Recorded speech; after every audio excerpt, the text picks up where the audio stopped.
onínúure nílò ẹ̀yẹ káàkiri ló tán o irú ẹ̀ṣọ́ wọn láwùjọ kò tán. onínúure nílò ẹ̀yẹ káàkiri ló tán o irú ẹ̀ṣọ́ wọn láwùjọ kò tán. akọrin òye apèdè gbáyì pẹ̀lú òye ọlọ́run ò ṣe Alakanji Mr HPT lẹ́yìn ọpẹ́ ọba Olúwa mi ò níyé máa fẹ̀mí mọ̀rẹ́ hàn fáwọn tó ń fẹ́ tiwa tìfẹ́tìfẹ́ tẹ̀rín tọ̀yàyà nàkúnnàwó fún wa tọ́lẹ̀ ń gbéṣẹ́ fún wa káwọn jẹ́ ká máa tààràkà ká tó lè jẹ́ ká máa gbé bàbàrà táyé bá ń jayé kẹ́yìn máa rí náà nígbàkúgbà ó kọ́lá máa ṣe tán bẹ́ṣẹ́ ránwọ́ yọ láwùjọ ló ń mọ́kò wá wú àwọn onítẹ̀tì láti má kí láwọn oríkì tá máa mórí wú gbogbo nínú rẹ̀ nílò ẹ̀yẹ káàkiri ó tọ́ o irú iṣẹ́ wọn láwùjọ kẹgbó kẹtọ́. onínúure nílò ẹ̀yẹ káàkiri ló tọ́ o irú ẹ̀ṣọ́ wọn láwùjọ gbogbo kẹtọ́. Ọpẹ́yẹmí pírẹ́sì ló mọ rírì onínúure Alakanji wá bá mi kí ọlọ́kùnrin rẹ̀ àríjẹ̀bù níjẹ́ kí máa yí ojú oore aṣọ́re máa wò bẹ́ẹ̀ tára yé ń fẹ́ Chief Mrs Adétayọ̀ Mary Fáṣákì Paso Jesu aya Fáṣákì àṣìpa ìyálóde tẹlẹ́nu ṣoṣo nílé Olúyọ̀lé nílùú Ìbàdàn ilẹ̀ ọmọ àjòrò sùn àríyọ̀ ló jẹ́ fọmọ aráyé kó má ṣe tẹ́ láyé ọmọ Ìbàdàn lé Olúyọ̀lé kárí láyé o ohun ìdùnnú tó ti kójọ kó má parẹ́ láyé 58th birthday kò má béèrè gbé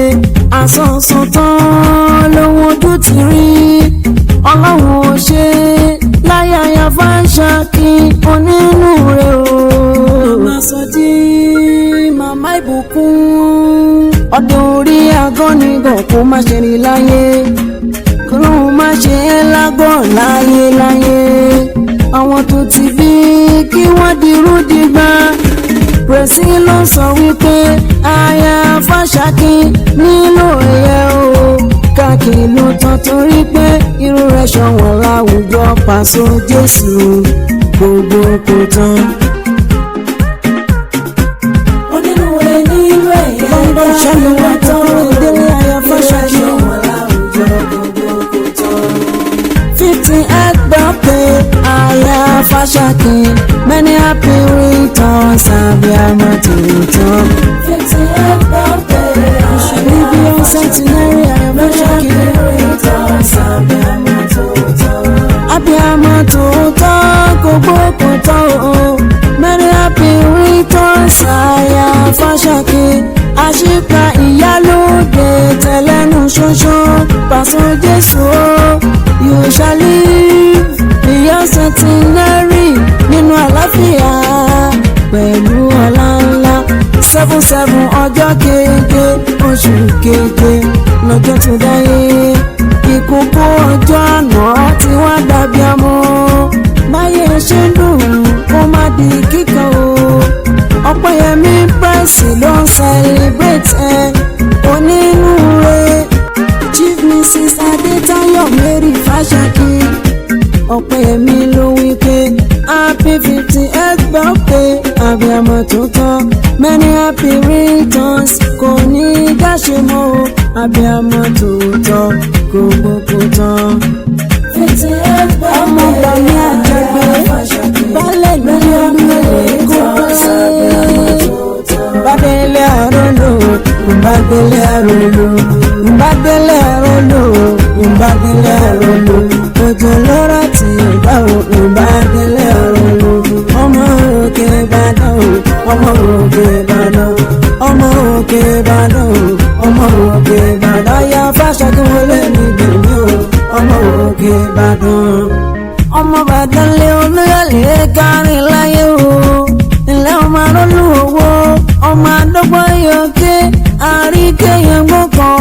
kémi ò jọ tọ́ya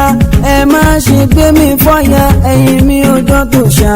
ẹ má ṣe gbé mi fún ṣàlàwẹ̀ ilé ọmọ arólówó ọmọ àjòrò sùn ọmọ àjẹbí yó àfikàrà wọn fárí mú ọtẹ gbogbo ọ̀nà sómi sùúrù ẹlẹ́yẹlé